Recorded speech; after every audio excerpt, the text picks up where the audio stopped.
Welcome to Solutions with Courtney Anderson. I'm Courtney Anderson, and this is episode 224 of this program. This is a show that is part of our HR Heroes Hangout series. Our HR Heroes Hangout series is what it sounds like. This is a series that is inspired by, intended for those who step forward and serve as HR or human resources professionals. We call those who are at the most elite level of performance and personal joy in their work heroes. They are heroes to us all. So this is our HR Heroes, and this is a hangout because it's casual. It's casual here in this series. We are just sharing knowledge and having fun. So our HR Heroes Hangout series is, of course, one of our multiple series. If you come to CourtneyAnderson.com, you'll find our main website. Our main website has hundreds and hundreds of pages. At the time of this show, it's in excess of 600 pages of content.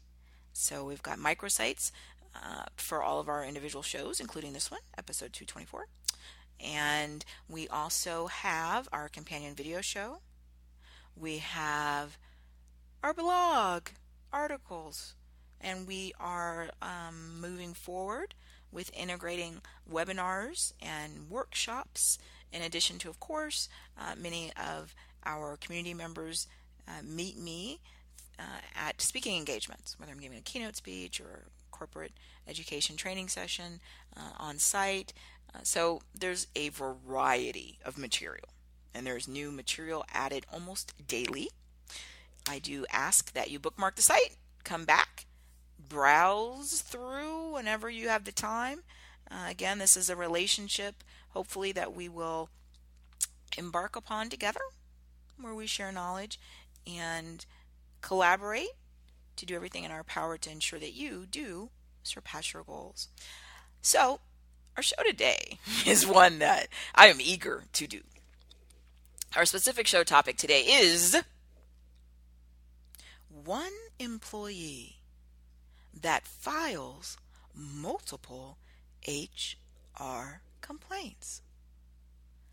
Problem or present? One employee that files multiple HR complaints. Problem or present? See, I said I was eager. One of the reasons I'm so eager to do this show today, of course, is, as many of you first probably met me and worked with me in the last 17 years, I've been traveling around helping client organizations from literally some of the largest employers in the world who have millions of employees, just to the smallest startup organization.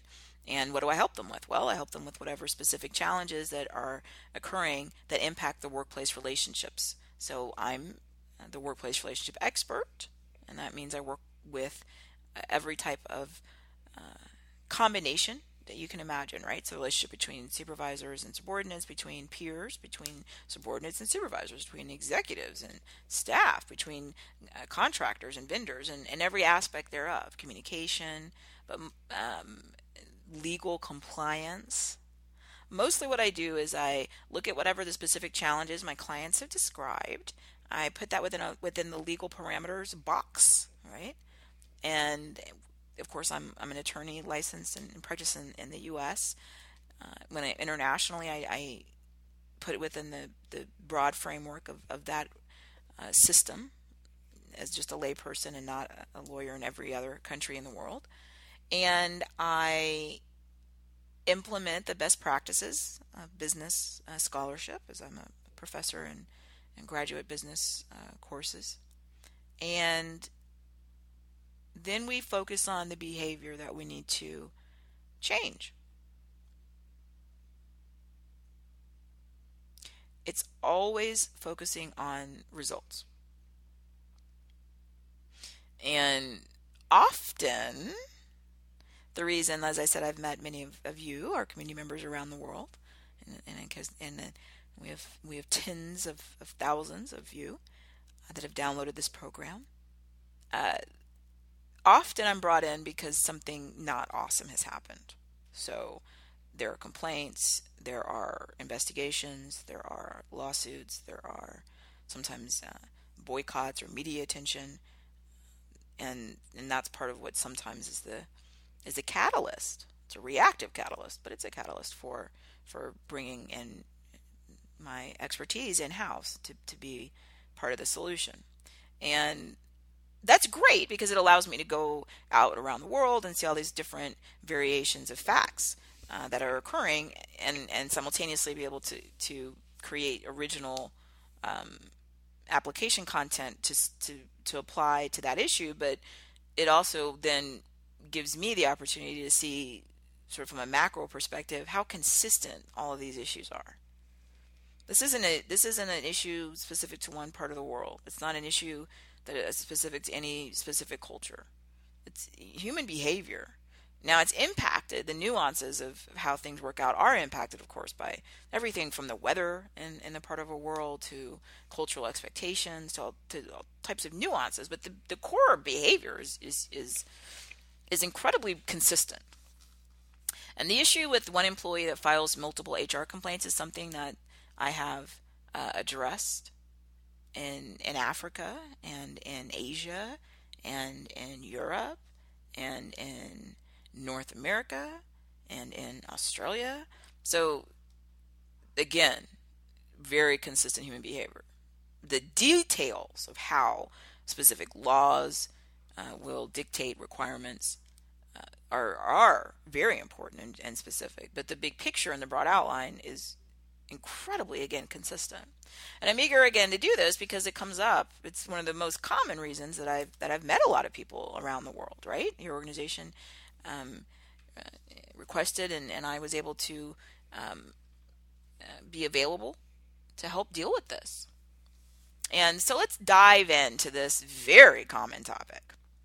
Now I want to make a couple of points. Our HR heroes, of course, they already know the answer, right? We don't usually like language like that, right? The answer, because I don't have the answer. I have an answer, and I can explain why I've come to the conclusion that I do. But you have the answer for your life. It's your life. I can tell you an answer, what I would do or what I have done in my life, and give advice and give guidance and explain why, my analysis, support my assertions.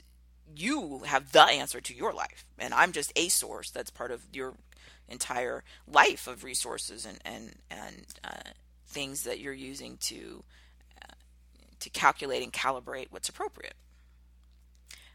Yet, in the interest of our show format, the answer for our HR heroes is present. I will repeat.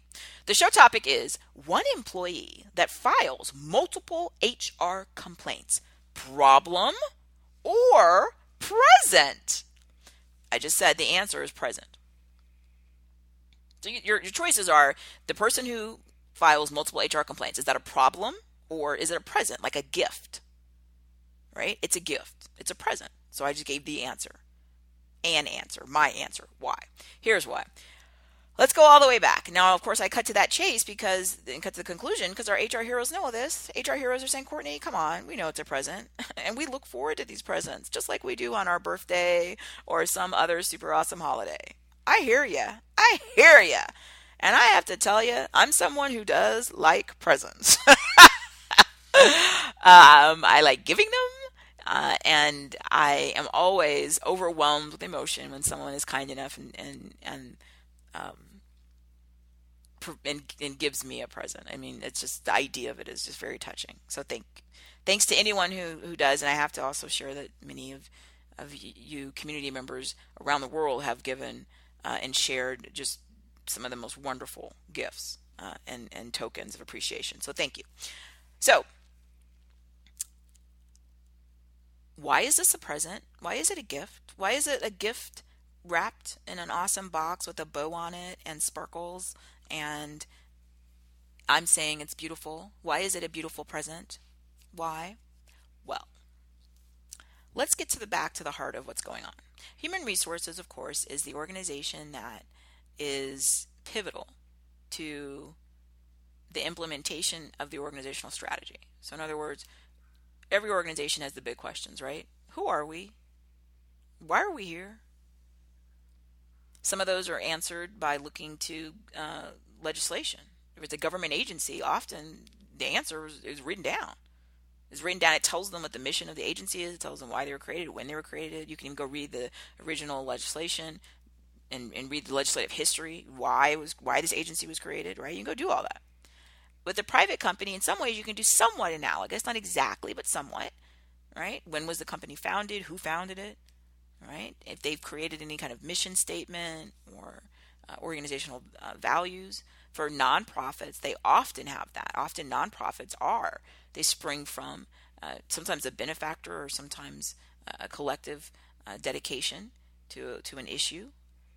And they'll have a very specific reason why they're doing that, right? To address this social cause or this health condition or whatever. So you have to keep asking those questions all the time. Who am I and why am I here? And then the third one is, what do I want? So human resources. Why, what's going on with human resources? Human resources, again, I said is the most pivotal part of any organization, because until we get to the part where we have all robotic or non-human life, I was going to say life forms, but I don't know if that's the correct language, but perhaps it might be. As long as we have some kind of human, we need HR. So HR should have an executive 360-degree comprehensive view of the organization, because HR is everything when it comes to hiring people, retaining people. The people, of course, that are hired and retained are exactly how you have products or services that serve your customer, client, or constituent. That's it. So every single aspect of this comes back to human resources. Ideally, you want to hire and retain the most qualified people. That sounds easy. For our HR heroes, it is easy, because our HR heroes, that's why we hang out in this series. Our HR heroes understand. They understand, hey, look, this is really, it's high level, and that, again, it's a leadership and it's a big picture, sort of executive 360-degree perspective, right?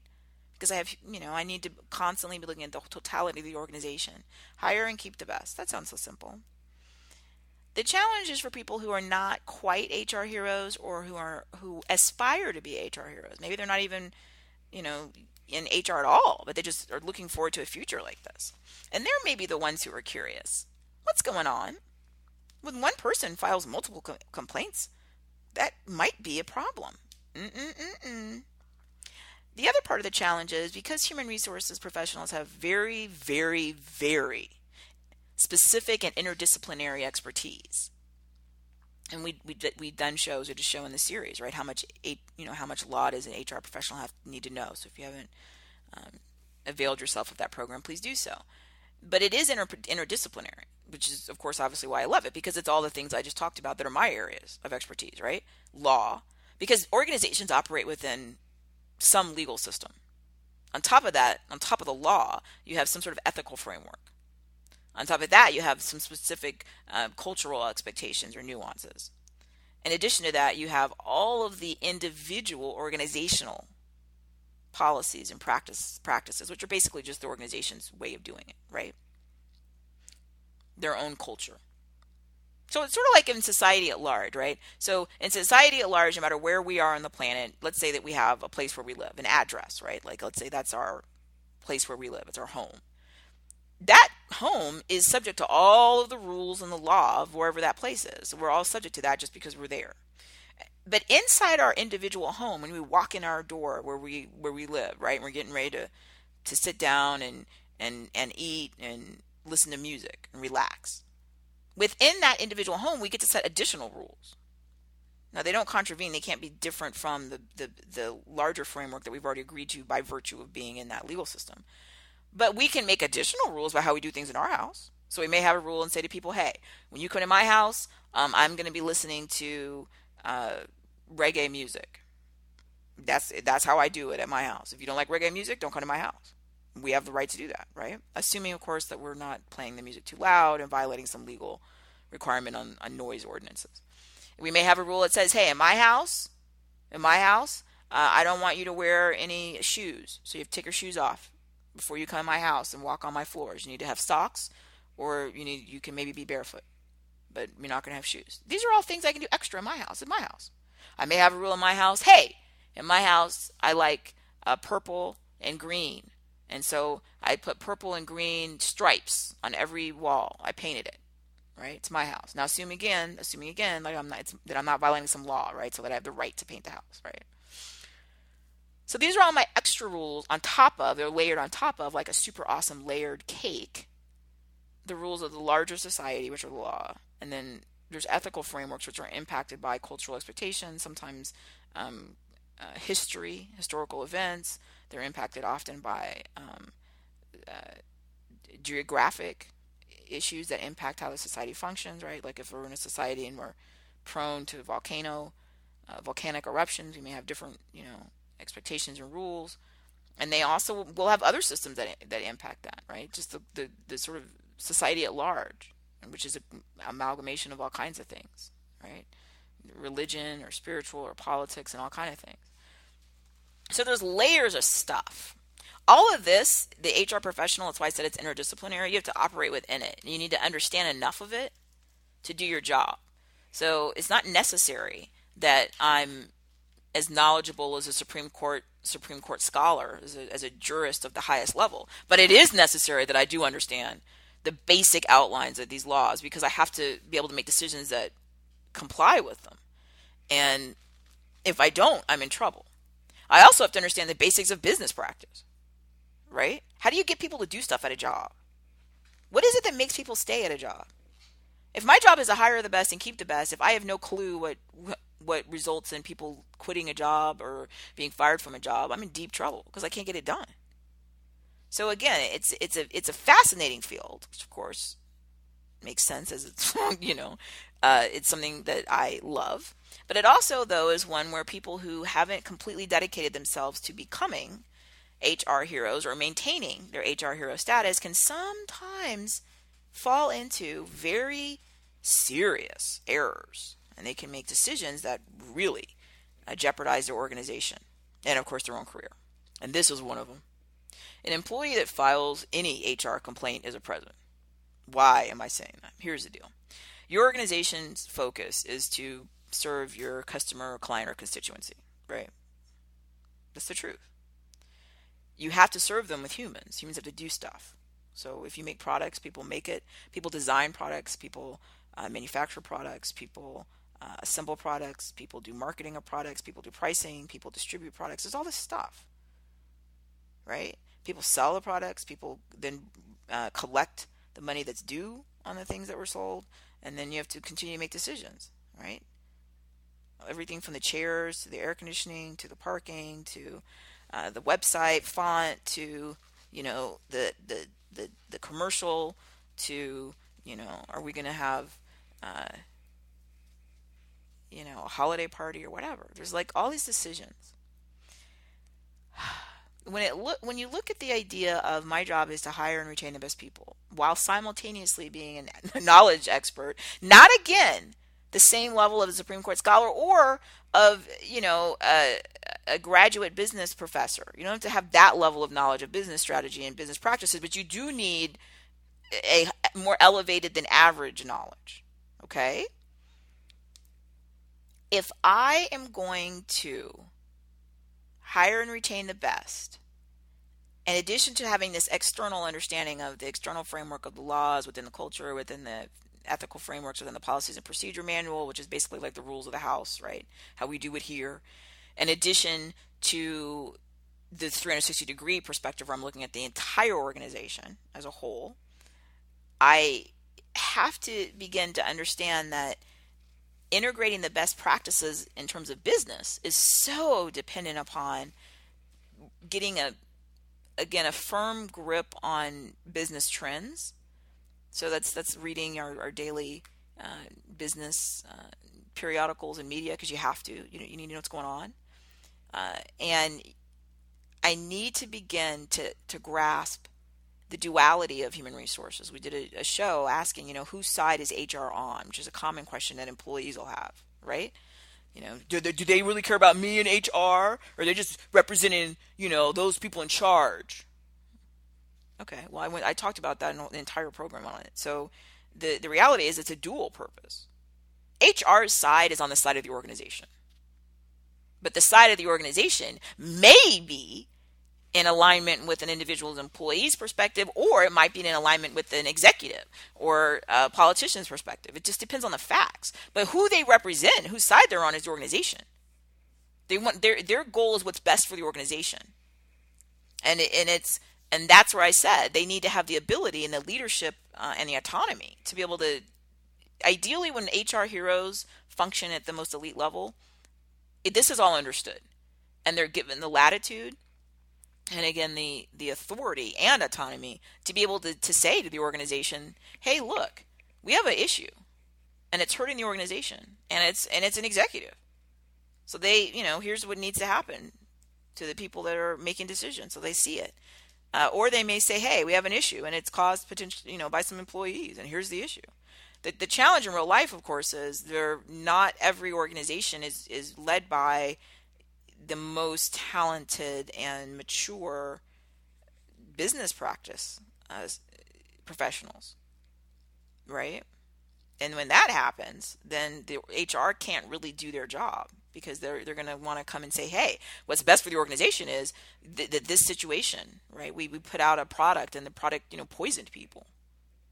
And it wasn't an employee's fault, because the decision makers decided it was worth the risk, even though they knew that they cheated on the ingredients, which is what led to poisoning people. But in many instances, the whoever it is that can change things, whether it's a government body or board of directors or whatever, often in real life they're not able to be the elite level leader they need to, which is to say, hey, I'm here to save the organization. And so sometimes you'll have personal conflicts that come into play, and decisions are made that actually hurt the organization, but it's to because of favoritism or some other issue. Every single time an HR unit receives an employee complaint, it is a present. The reason it's a present, it's a beautiful gift wrapped present with your name on it and sparkles and lights and glitter, assuming those are good things to you.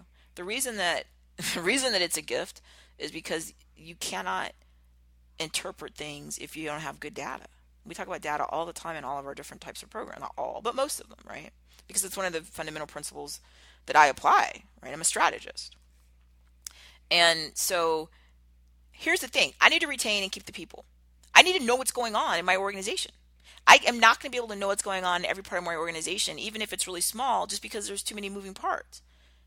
The human resources department is also made up of humans, like all the rest of the units. I'm not going to have real-time access to everything that's happening, even if you're in a work environment where everything is recorded 24 hours a day, 7 days a week. Somebody still would have to sit through that and sift through it and analyze it. Most organizations aren't recording everything that's said by every person in the entire organization at all times. That's part one.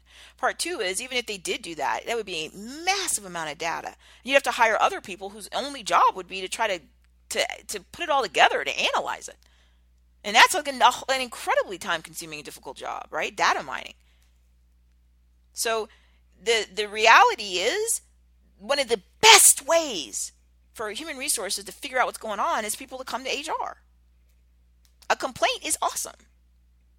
It's awesome because it's giving you data. And the other thing that's really great is, if they're coming to human resources internally, and this is something I have harped on around the world, the organization's goal, and I'm using the organization in sort of the legal sense that the organization is a separate entity from the people. So in some legal systems, some types of organizations are legally viewed as it's like its own life form, sort of. And I'm referring to, in the United States, corporations. They're a separate entity from whatever humans filled out the paperwork to create them, okay? Just for the purposes of the understanding of the big picture legal framework. So HR is tasked with ensuring that the organization succeeds. That's who I said whose side they're really on. The problem though is organization is just it's a fictional construct. Like it doesn't, there's no substance to it, and it can't tell them anything. The organization can't talk or tell you this is what's going on. This executive or this department is horrible, or these employees are a disaster, or this person is stealing, or the corporation or the organization. It can't tell you. It only exists abstractly. So who speaks for it? Well, that's why every time someone comes to HR with a complaint, with a compliment, it's also nice, but you get less compliments than you do complaints, just somewhat also human nature. When somebody comes to human resources with a complaint, it is a gift because you're getting information about what's really going on. And the organization who HR's side, that's who HR really is on their side, HR can't get data from the organization itself. It doesn't have any kind of manifestation of its form.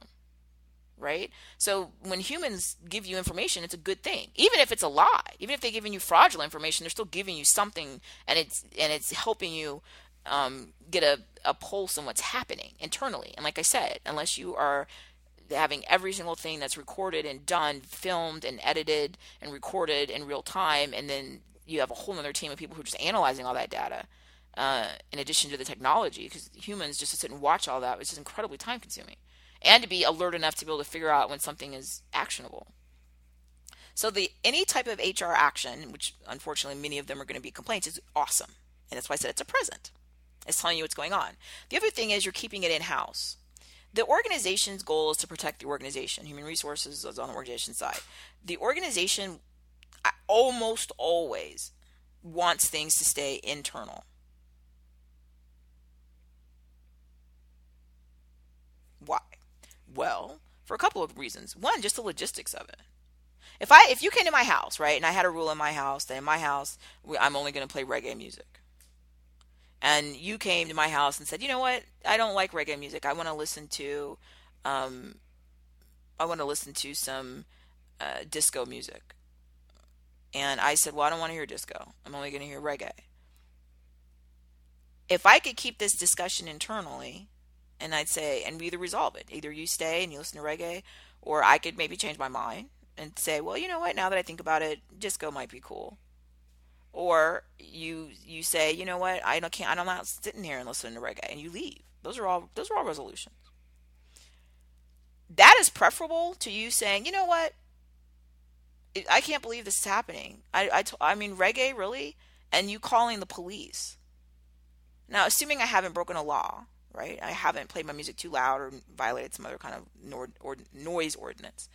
You calling the police is just a total waste of my time, and it's society's time, because the police are going to come over, assuming that most parts of the world, that's what happens. Like you call the police and they come. Now, when they come and you start telling them the reason you called them is because I only play reggae music, then they're going to tell you pretty quickly. There's not a law against you inside your own place, at a reasonable noise where nobody's disturbed, not disturbing the peace. Like, you can play whatever, if they want to play reggae, then play reggae. You don't like it, leave, or whatever. So it's not that I'm scared that you're calling the police. Not like I'm like, oh, you're going to call the police? Well, then I'll just turn on the disco right now. I'm not scared. It's my house, right? And I make my rules, just like an organization makes their own policies and procedures. As long as they're in compliance with the law. Right? And also, I would argue ethically, I can do this. It's my house. It's my organization. Okay? So, and I'm not scared of you calling the police. It's just a huge hassle. Like, now they're going to come, they spend some time. The time I'm listening to the police, talking to police, this time I could have been listening to reggae. Also, it's a toll on society. I mean, we only have so many resources, so do we need to really spend that on that? Or let's say you said, I'm not going to call the police, but I'm going to sue you. So I'm not calling the police, but I'm going to go, to the courthouse as soon as it opens up, and I'm going to file a lawsuit against you because I went over there and I had to listen to reggae music. You could do that. In many nations in the U.S., you certainly can do that. There's literally there's nothing to stop anybody from filing a lawsuit other than you have to pay a certain amount of money as a filing fee. And if you don't have that, in some instances, you can fill out paperwork that says you don't have any money. It's often called a pauper's affidavit, where you attest that, hey, I need to access the court system, but I don't have the money to pay for the filing fee. And in many instances, then you don't have to pay the filing fee, but you have to put the paperwork in. In any event, you can do that. You can file a lawsuit against me. I'm not scared if you file a lawsuit against me. Again, the first thing I did was set up and understand all of this, all these rules. I understand the law, I understand the best practices, in my home as a home executive in my home, and I like reggae. So the fact that you sue me is not a problem in terms of I'm freaking out or scared or worried. What it is a hassle. Because when you sue me, then I have to go file paperwork saying that you did sue me. I received the paperwork, and then I have to file in most systems some sort of response and or an answer, right? And there's time frames and stuff. So once you start doing this, all of this does eat my time, and of course, time is precious. What does this have to do with human resources? It's everything. It's just an analogy of what we're talking about. So if you want to file a complaint to human resources, then you're helping human resources, because the worst thing that I can do when I'm in charge of making decisions is not to have any information. Silence is not golden in these situations. Silence is bad. Silence is deafening. Silence is not helpful because I don't know what's going on. So any type of interaction with human resources as a president, because it's giving me some indicator of something. I'm not sure what, but it's telling me something, and something is always better than nothing. So the other thing is you're keeping it in-house. I want you to come to human resources with your complaint before you do the equivalent of calling 911. That's the emergency service number in the States, or 999 or whatever, where in the world you are, to call the police to come, or going and filing a lawsuit against me. Not that you can't do those things. In many parts of the world, you can. There's not a penalty to it. You're not allowed to call the police, with a prank. Meaning, you can't just make something up, a lie, and say, "Oh my goodness, there's a fire over here at this address," and it was really a lie, because that itself is a crime. Because right, it was a trick, and you wasted resources, and the police and fire department came, and that was not true. But if you call the police and it's true, right? Like you really were at my house, and I did tell you I was going to play reggae and no disco. That actually did happen. So it might not rise to the level, right, of actually being illegal, but that's not a requirement. It's not required that everybody knows all the laws who's not an HR professional or a lawyer or any, just a regular person often has no clue what the rule is. Some people know basic rules, and most societies have signs. They'll tell you how fast you're supposed to drive on a freeway. They'll have a sign with a number on it to tell you, and all kind of other signs, right? No standing here, no parking there. All those signs are telling people laws. But not every law has signs up, because we'd have so many signs, and they'd be changing all the time. If we had every sign posted for every law, you couldn't even go anywhere in society. It'd just be full of signs. So most of the laws don't have signs. But the idea is that you're supposed to sort of either learn them in school, or, pick them up by just being a knowledgeable, adult. So when somebody comes to HR with a complaint, it is a gift, because now HR is starting to get data. It could be a lie. They could come to HR with some lie and say, "Oh my goodness, the people in the research and development department are stealing money." It could be a lie, but at least it's something. It's actionable. Whether or not it turns out that it was accurate is something different. But I need data, so I'm always happy. It's a gift. When I have silence in human resources, it's a bad thing. And what some people who are not HR heroes do is they'll think the opposite. They'll think, "Well, it's really quiet. Everything must be great." Another analogy. Let's say that I'm at my home, and I've got three 3-year-olds playing together. So let's say I have two friends and then one of my kids, right? So if you have 3-year-olds and they went to play in a playroom, and the adult maybe turned around to walk out of the room for a minute and didn't hear anything, is silence a good sign or a bad sign? Now we know the answer. If you are a awesome and effective parent or caregiver, it is a bad sign. Because when you have silence, you often, what you'll hear in people do in their families, they'll say in their own place, "What's going on in there?" Right? Because it's too quiet, right? What's going on in there? Now, 3-year-olds are very young, so hopefully we're not leaving 3-year-olds unattended at all. Like I said, the adult maybe just had to turn really quickly to look out the room, or maybe use the restroom really quickly. But ideally, we don't want to use 3-year-olds alone. I don't care if they were 13-year-olds, right? What's going on in there? It's because silence is not good.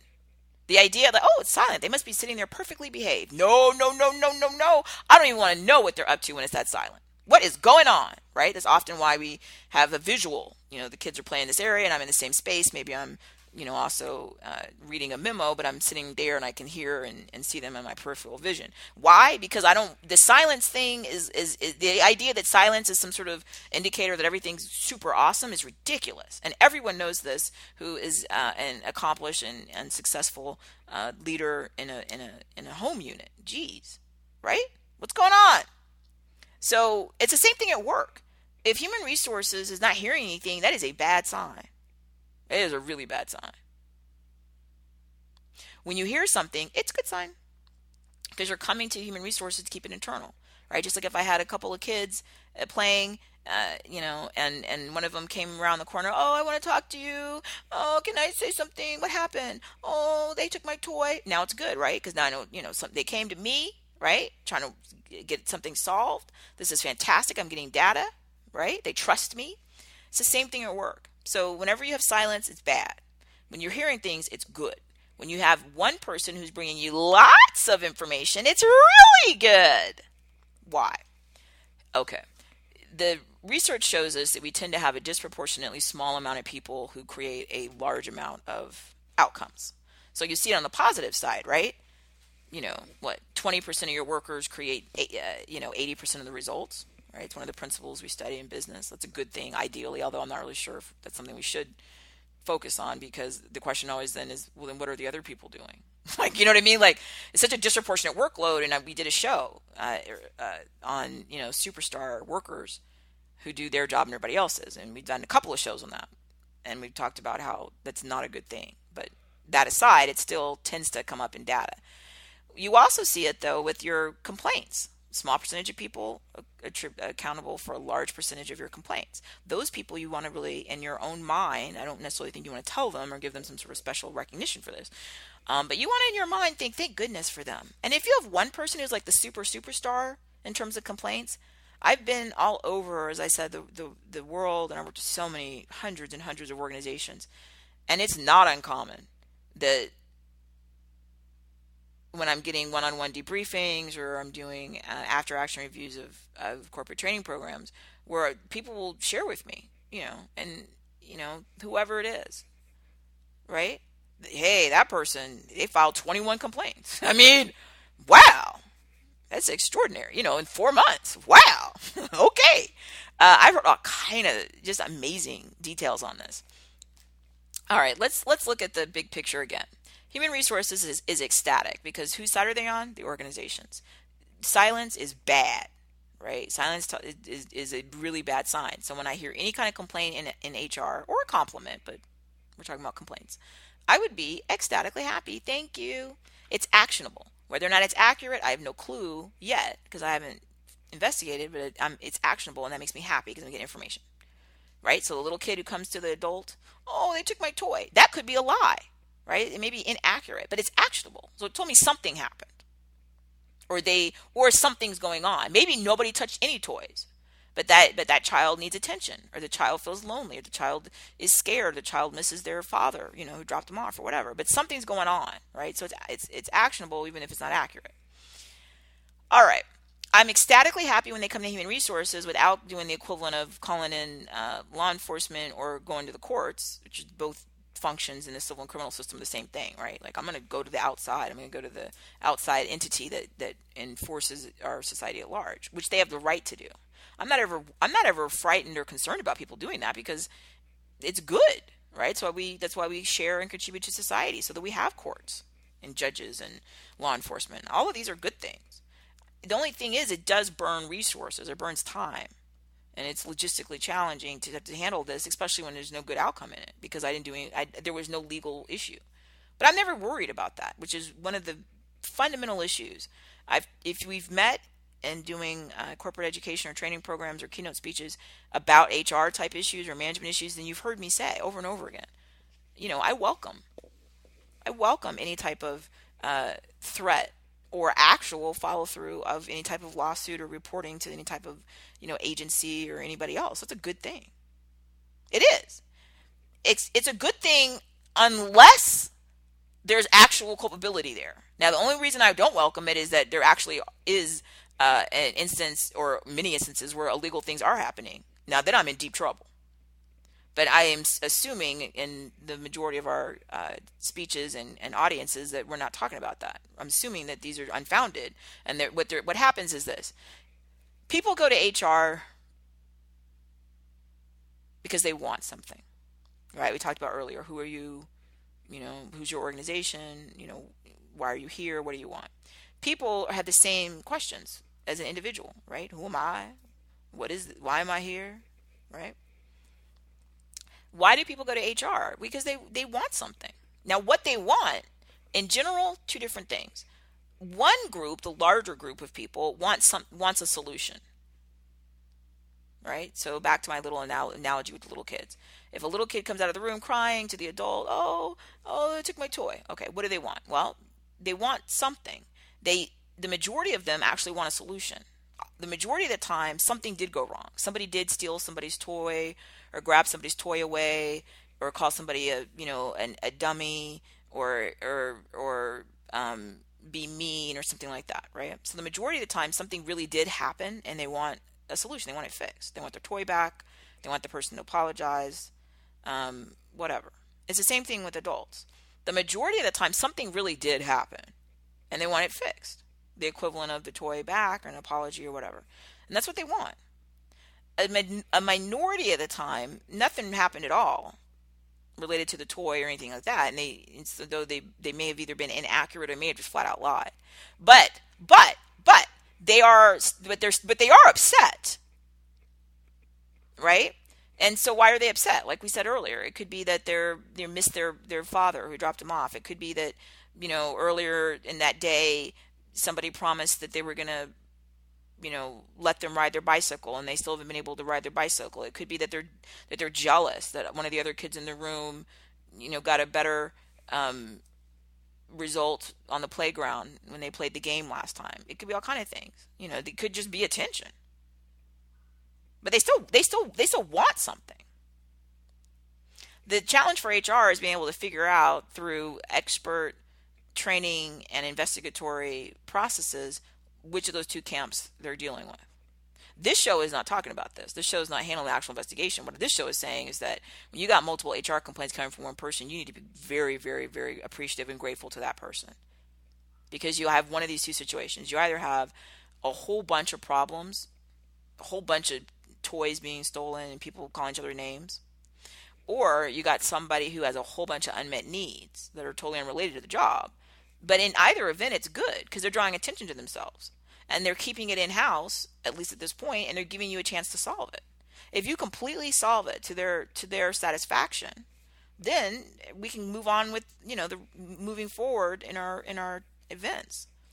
So if it was that the toy was stolen by the other kids and the adult comes in there and we each share, right, effectively, maybe when you do that individually, and then we repeat back what the other person said, and then we do some of our mediation skills, and then we can come to a resolution. Often, especially with younger people, they're more willing to do the core issue often is an apology, right? Then they can continue playing together and we can have a good rest of our event. At work, it's the same thing. They're bringing you a lot of complaints. Either you have a lot of issues going on in that area or with that person, or you have no issues, or very few issues, and the person has other things that are motivating them. They want attention. They're unhappy about how much money they make. They went through a painful divorce, and somebody's going to pay for the things in their life that aren't going well. So in either case, it's good. I argue it's great. The more complaints you bring, the better it is. Where this situation goes down the wrong path is when we do not have HR heroes in positions of authority and with the ability to actually fix things, right? Like I said earlier, they need to be able to make the decisions that, I don't care if it hurts or helps individual employees or executives or teams or departments or whatever, because the goal that they should do is be able to do what's best for the organization. And if they're able to do that, then you have HR heroes and you have really amazing elite organizations. If they're not able to do that, then the whole organization is a disaster. And of course, no HR heroes will stay there because HR heroes cannot be in a work environment where they're not able to perform their tasks at the best level. It's unethical, and it just causes them such immense psychic and emotional toll, they won't stay. There's no purpose in it. They need to take their talent somewhere else where they're appreciated and able to perform their talents as they should be. When you have somebody that brings a multiple situation to HR, you potentially have a great opportunity to find out what two camps you're in. The majority camp, where there really is stuff going on. Either all of it or some of it or most of it that the person claimed. Or you got none of it going on, but you have these other unmet needs that the person has. If you have other unmet needs, sometimes you have individual things that can help, like employee assistance program, EAP program, or counseling. Things to help that person be able to get themselves back to a place where they're healthy and able to relate in a productive way. If it's something in the alternative where there really is stuff that's happening that's in violation of anything, I don't care if it's your company policy, procedure, your legal issues, which of course are more severe in terms of penalty. I don't care for any of it. Whatever it is that's in violation of anything, then we need to be actionable. Remember, they came to you because they want you to do stuff. They want you to fix it, or at least try to. Some things maybe you can't fix, right? Maybe they came and they said, the part of the problem is that it's really cold. It's really cold in the office, and you say, well, the temperatures are what they should be set. The heater's working, and the person says, well, but I moved here from the Caribbean, and I never lived anywhere where it was ever colder than 70 degrees, like ever, like even at night. And now I moved here to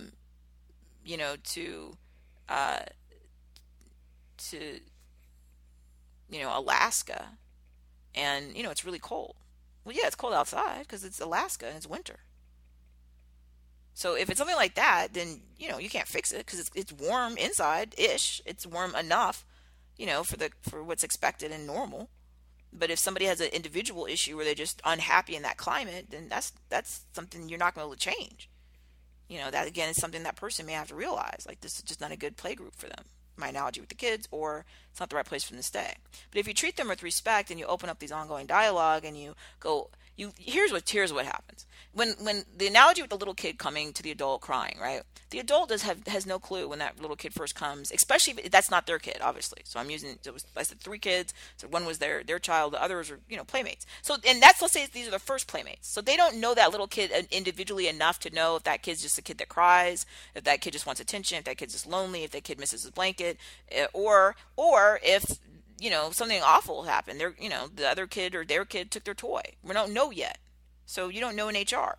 The one thing that HR needs to orient themselves, and heroes already are, every single time somebody emails, calls, drops by, asks a question to HR, it is a gift and it is a present, because you want them in-house. You do not want them to keep something secret. So they're doing something silently. HR has no clue what's going on, and they don't trust HR.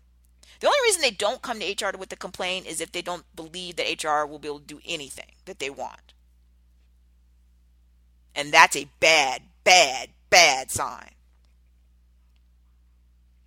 So you are thrilled and celebrate in your own mini way. Like I said, don't write them like a congratulatory letter, but in your own little, part of your mind, you might just say, or maybe as a department, say, thank goodness we had several new complaints. That's awesome. Yes, it is. First of all, look, you cannot do your job without that. And the people who complain more and complain the loudest are often your most wonderful gift, because they're helping you.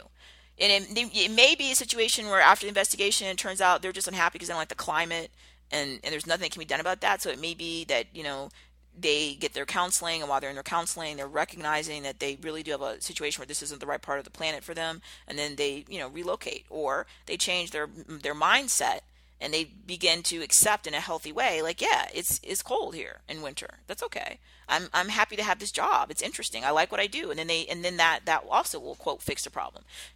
So you're going to give all the resources that are available to help individuals when it's something like that. When it's something related to the job, you are really happy that they're bringing you multiple complaints, because for every person that complains, there are multiples of people who did not complain that are hurting the organization by keeping their mouth shut. And you need to be, again, ecstatically happy that this person has the assertiveness and or the narcissism or whatever it is that's motivating them to complain and get attention. The other people who suffer silently destroy organizations. They destroy organizations. And it's not, a fabrication when HR in many instances will say publicly, hey, we had no idea this was going on, because often they really didn't.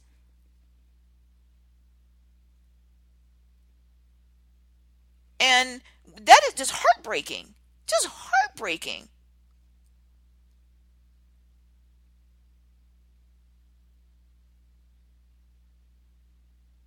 So we don't want that to happen ever. It's one of the how destructive that is to people, how destructive that is to the organization, how destructive that is to all of society. I saw a piece on 60 Minutes, which has been on a news magazine. It's been on for decades. I mean, it's been on TV and now, of course, obviously, internet, television.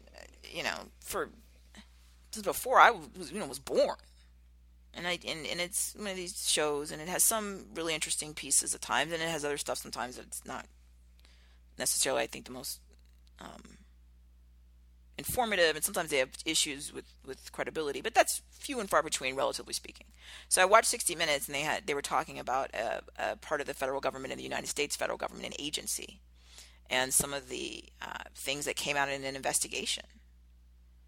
That this agency had a person who'd been hospitalized for, I think this was, and this is from memory, I think 8 years, and had never even been scheduled for an appointment with a doctor. Wow. And it was something related to mental health. So the person had been sort of either hospitalized or put into a situation where they were diagnosed with some issue related to mental or medical, cognitive mental health type things, and had in 8 years no one ever had them see a psychiatrist. I mean, wow, really? And then some other things about fraud and other distasteful, really depressing, sad things. And in instances in real life, it does happen where HR organizations do honestly say, we had no clue this was happening because nobody told us. And like I said, unless you are recording everything that's happening visually and all the sound and all at all real time, and then having somebody go through all that and analyze it, then they don't really know. They're not everywhere. There's a department. Even if they have embedded staff, they're still not going to be in every corner, in every restroom, in every water, fountain area. I mean, and so that's the reality. So having, data, to having sources on the ground come to you with complaints is good. Whether or not the complaint is accurate, we don't know yet. It's an investigation. Is it actionable? Yeah, because they came here. So it might be something individually with them, or there's nothing related to the actual job, right? It just turns out they really don't like it living in this part of the planet. It may turn out that, oh my gosh, there's another thing in the media. There's things daily. We don't usually talk about anything that's negative, or because we're focused on solutions. But there was a big media story about a higher education institution and a public higher education institution where there was fraud going on, where people weren't even taking their actual academic classes, but instead were engaging in fraud for grades that were just doled out for dishonest academic reasons. People were told to, quote, write a paper, and whether they wrote it themselves or copied it didn't matter. There was not even a professor that had anything, that looked at all this, and people were awarded grades, for and their notation was, dishonest in terms of whether they attended classes and things of this nature. And this went on for, apparently, from what the media says, for 18 years. Wow.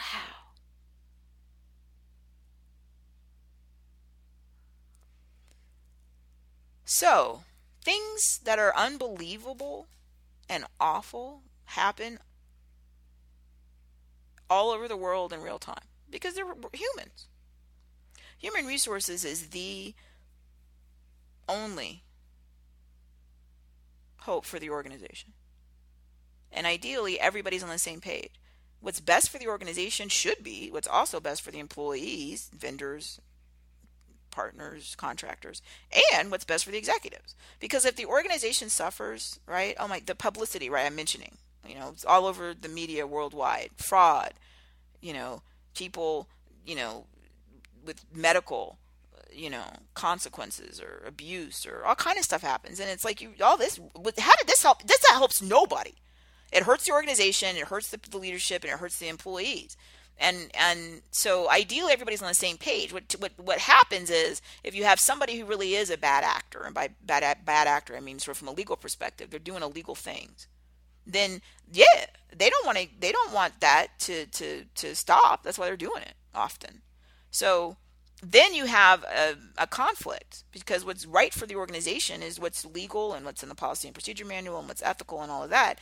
And that is in conflict with somebody who's a bad actor, who's doing bad things, right? Lying, fraud, misappropriation, all kind of things, sexual harassment, bullying. I mean, we all day on this.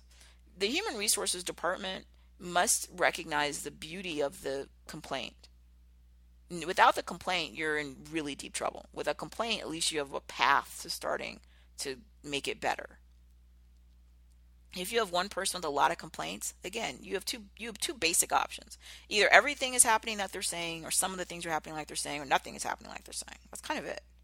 If some of the things or all of the things that they're saying are happening and they are actual violations of either your policy and procedure or the law, or both, then it's good. Thank goodness you found out before it's 18 years that's been going on, or before somebody, was, injured or killed, right? I mean, all kinds of horrible things happen. So that is good. Thank you. If it's none of the things that they're saying that they allege were actual work violations really are, then you still know that this person is in trouble. They're asking for help. Now, it may not be that they were accurate about what they asserted, but they do want something actionable. And again, if you have individual counseling or mental health or resources, you can give them for referrals or anything in-house. Whatever you have to help people individually, that's when you step up and you do it. These are safety issues. It's not for this topic, but I have to mention, right? Workplace safety. Inevitably, when you have workplace violence issues, when you listen to the after action analysis, a lot of it most often says, well, yeah, we thought it was them because they were the ones that complained all the time. It never stopped. They were unhappy for a really long time.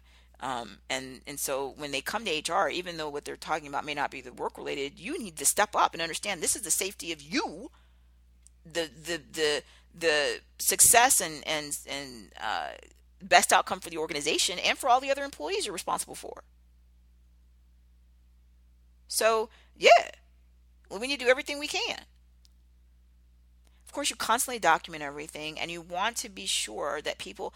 I always look at it like this. When this is a different show, when we do the shows and programs and workshops on investigations and how you do it, you want to remember what the goal is. The goal is to solve it. What the solution is, you don't know at the outset because you don't even know what happened. And you must really enhance your skills as a mediator.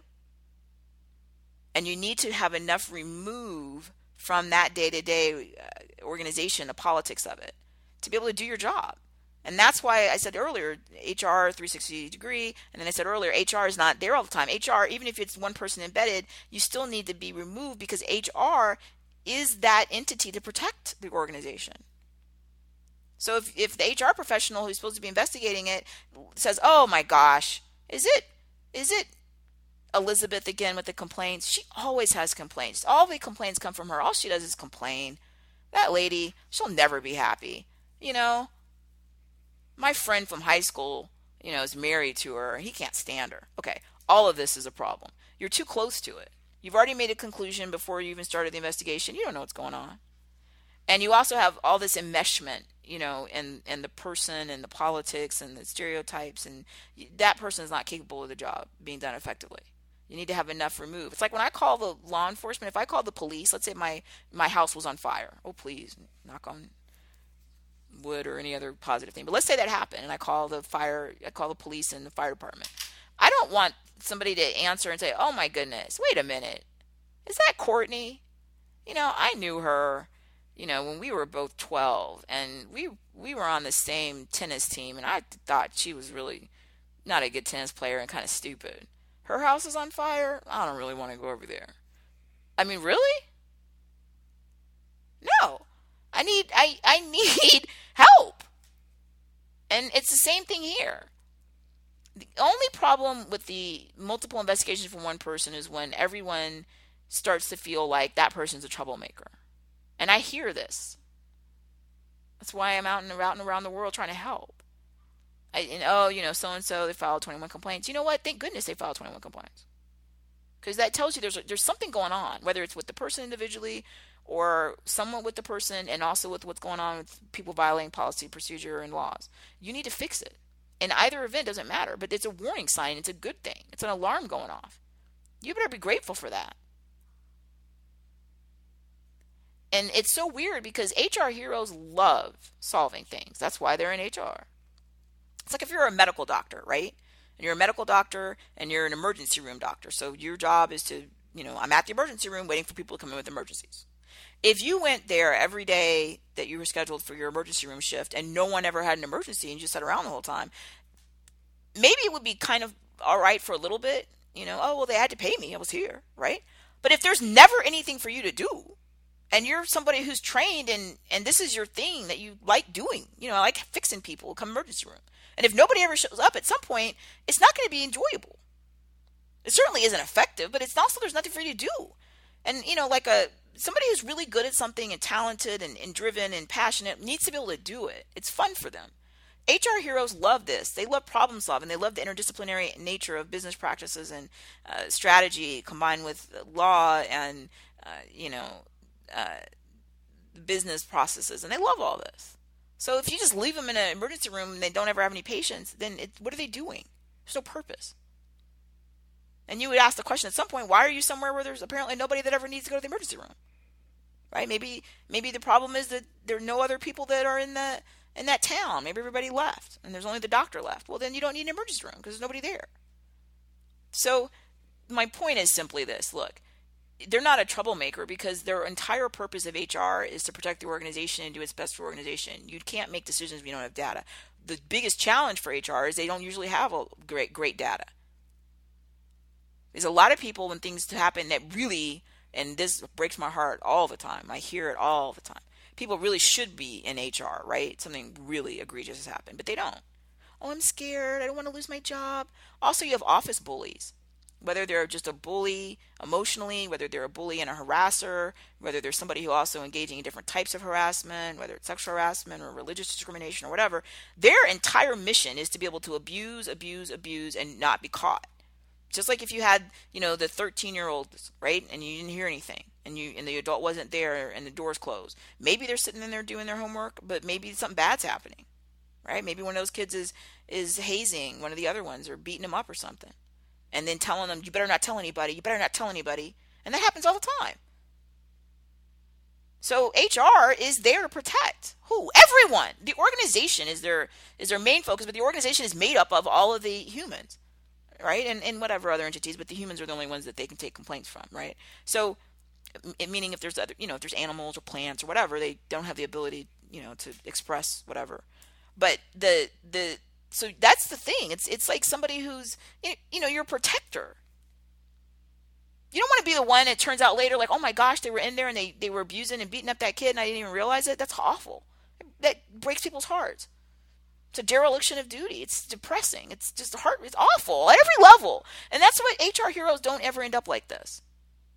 Right? Because HR, and we have other programs where we talk about, how are you out there engaging with people so that your staff are HR supporters? How are you engaging with your managers so staff are HR employers? How are you conducting your knowledge campaigns so that people really do buy into the idea that, you know what, this department really is here to protect the organization, and that means that when somebody's over here bullying me or harassing me or beating me up or whatever or stealing from the organization, that they really are going to protect that. That's everyone wants some sort of function like that, right? All of our societies do. Humans do.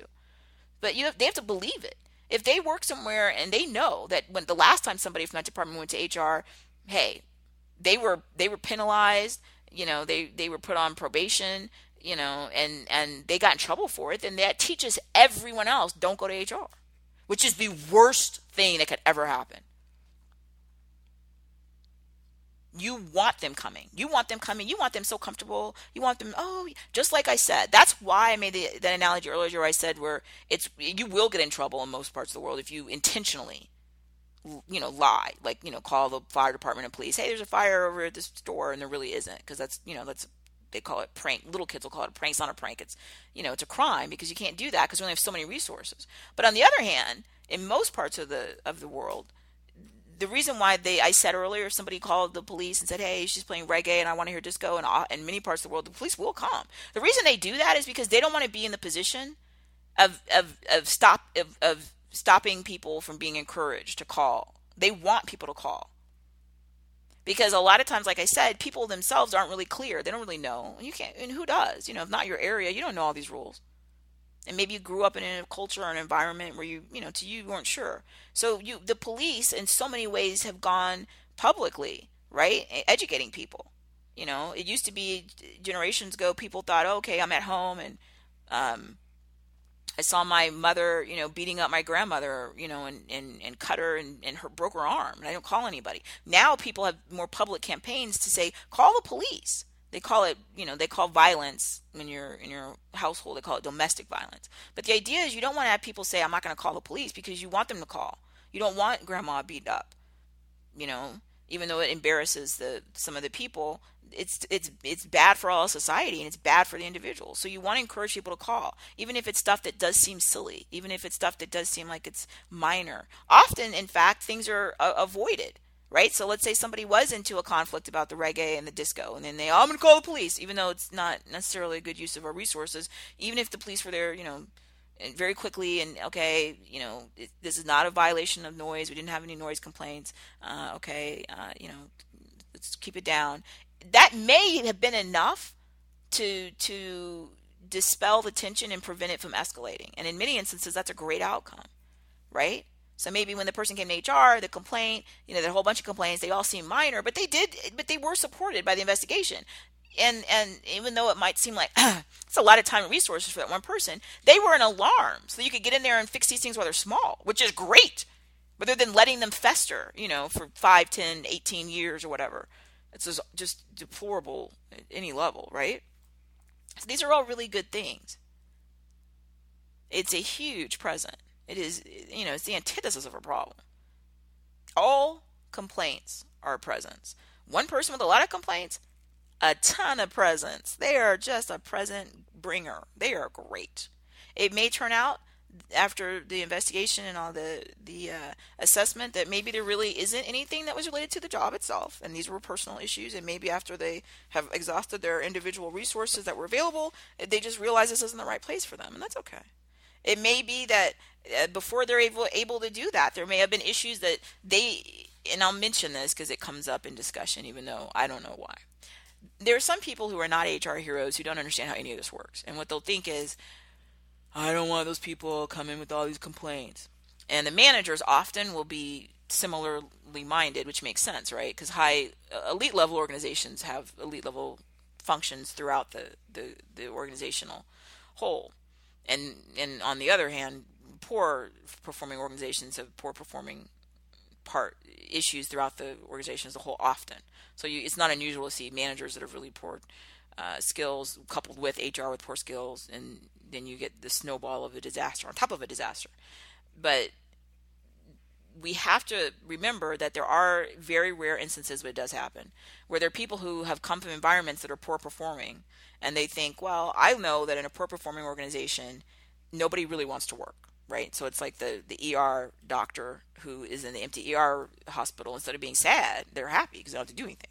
Now, that doesn't make logical sense, and that's not a professional, but the person who just doesn't really want to do that job to begin with, oddly, is thrilled because they don't have to do it. So the real issue is, of course, they shouldn't even be in the job at all. But that aside, people who come from poor performing cultures do learn that since no one really wants to work, that the way that they can bully other people and get what they want is by abusing the system. So they'll usually start with their peers, right? I'm not going to do that work. Well, if you tell me I have to do that work, I'm going to file a complaint against you. And then they follow through with it, right? So they go to the manager, right? I can't believe it. You're not going to believe it just happened. I'm filing a complaint. And then the poor manager, oh, I don't want to do work, complain. That means I got to do an investigation and documentation. See, a poor manager doesn't realize what a gift it is in the presence that I don't want to do it. And then they either do nothing or they make it worse by all kinds of behavior, right? Ignoring it, all kind of stuff they do. And then the human resources, who's awful, it's a poor performing organization, so obviously there's no HR heroes there. Then the HR department, oh, they have all these complaints. I'm just, just give them what they want. Just, what can we do to make it go away? Really? But the person from the poor performing culture learns how to manipulate that system, and it's really effective because they know that nobody wants to do anything. So they just keep filing complaints. I've seen these and studied, and there's so much great data on this. There are people who go decades not doing anything, right? And the way that they're able to do that, and getting paid, and many times getting benefits, and especially in the states where benefits are tied often to employment, and so that's a huge it, advantage for somebody, and they literally do nothing.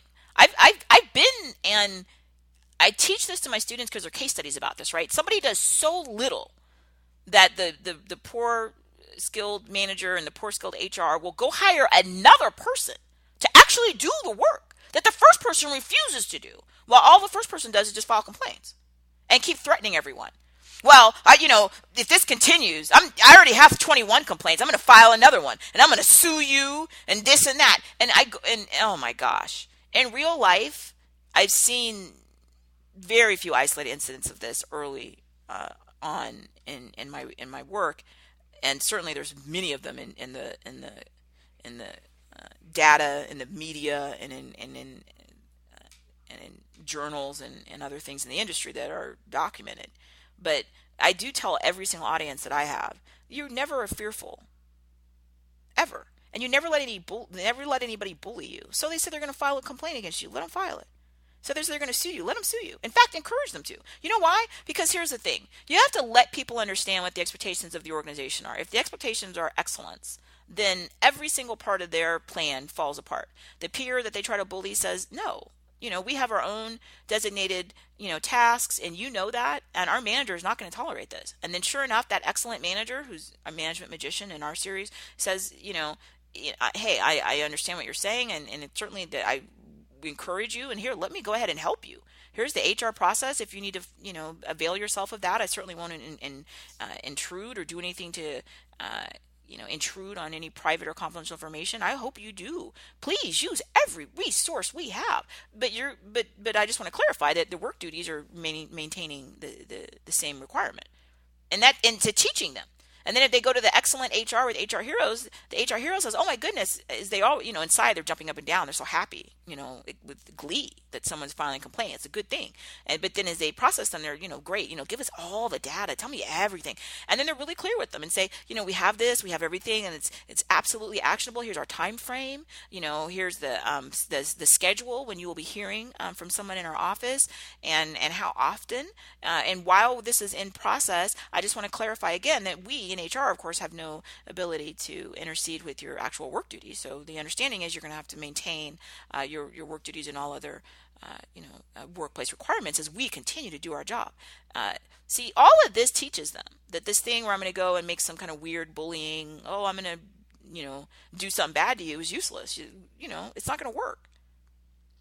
We have a system and we're using it, and we have so much due process and documentation, and we are on target and on task, and we are thrilled to investigate. But we're never going to be intimidated. Like I said in my analogy earlier, if I'm in my home and I'm following all the laws and I'm going to play my reggae and you don't like it, and you think you're going to come in here and bully me and frighten me and scare me, no. It's the same thing at work. No. The person who has a legitimate work task related challenge welcomes that the rules are followed. That's all anybody wants, is consistency. And if you've ever came to any of my corporate training or keynote speeches, from 1999, I talked about three things: confidentiality, consistency, and compliance. The three C's, right? And those are the keys to your organizational success and to management and huge HR and everything else. Consistency is everything. If you just follow your own policies, 99% of problems wouldn't be a problem.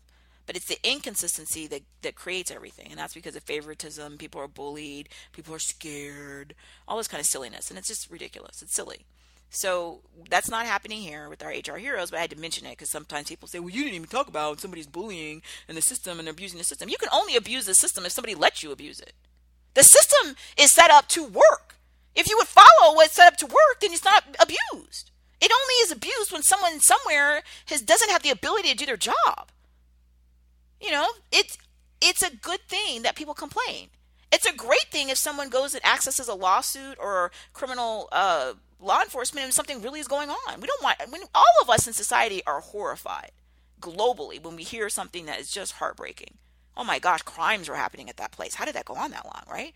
Why didn't somebody report it? Exactly. That's why we have whistleblower protection in many parts of our world, right? Come forward and protect us all from poison, products and things that blow up when they go out and something, we don't want that to hurt our organization and much less to hurt our society, right? This is not a difficult analysis.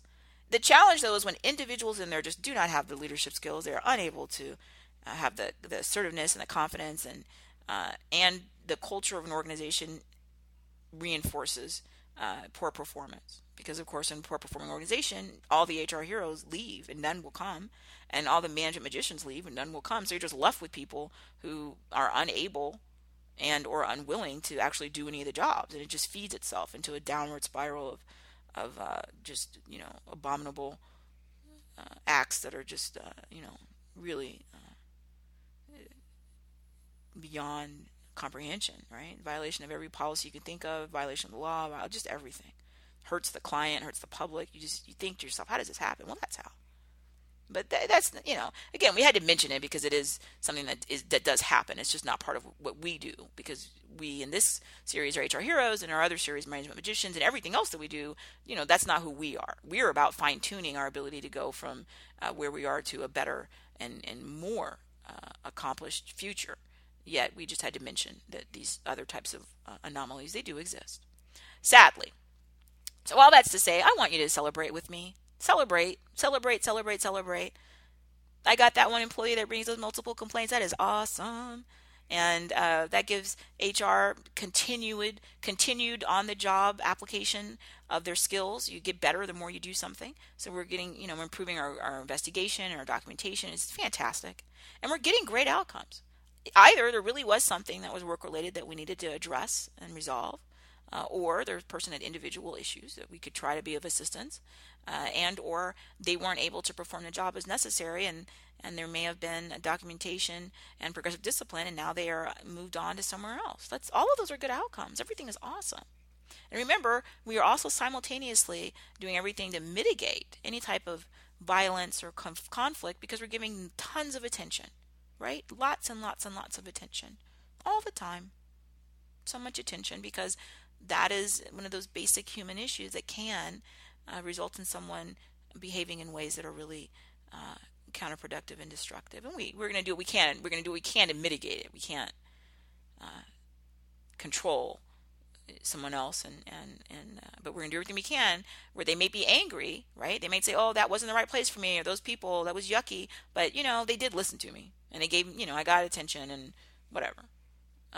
So it's amazing. And I say this as somebody who has dealt with the most contentious types of problems that people have. As a lawyer, people are not happy when, they're getting divorced. There's a child custody thing. They're being evicted. Somebody died and they're fighting over their will. They're being sued. They've been arrested. Like, all of these are highly stressful situations. And it is amazing the power of applied communication skills, active listening, and understanding that need for attention, to be heard, right? And then to get actionable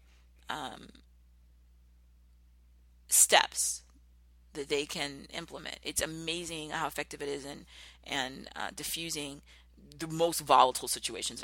I mean, really, seriously. So there's so many of those skills that again, we have programs, and like I said, we're rolling out more seminars and workshops, and I really do hope you avail yourself of that, and let me know. please reach out at CourtneyAnderson.com and let me know what I can do to be of assistance. And when you do visit the CourtneyAnderson.com website, you'll see on our HR Heroes pages, we do have an HR Hero show sponsor that has a lot of the required documentation and notices, and you'll see that language on our pages. And I do ask that you browse through that. If there's anything that you would need as an HR hero from our show sponsor, please go ahead and click on it on their website so that we can get recognized for that selection. So a lot of material. We touched on the highlights. At the end, the action item takeaways are, this is great. We love complaints. There's not a single negative thing that can happen with the complaint. The more complaints, the better. And that we're going to maintain our ability to address these complaints in a way that's going to be most effective to simultaneously mitigate any potential workplace violence issues while always ensuring our primary directive of what's best for the organization is adhered to, and practicing. The more we practice our skills, right? Listening, documenting, investigating, all these things, we just get better. And we want the organization to have the absolute best outcome. We work there, right? We're in HR. So this is there's so many layers of win-win for this. And that also, when you think this way, it allows you then, when there is an interaction on the phone, right, in your voice or even in person, your facial expressions, where the person might have been primed for oh, they don't even want to see me, all my complaints. Instead, they get this sort of, oh, thank you so much, and how are you doing? And that's coming from a place of you knowing as an HR hero that this is awesome. This is good. This is extremely good. And that allows you then to relate to that person in that such a positive tone and a positive manner, which again also continues to give you a really positive outcome. So I loved it. I loved the show. I'm very glad that you took the time to join me today. And again, stay in touch and continue to let me know how I may continue to be a collaborative partner as you continue to surpass your goals. Thank you.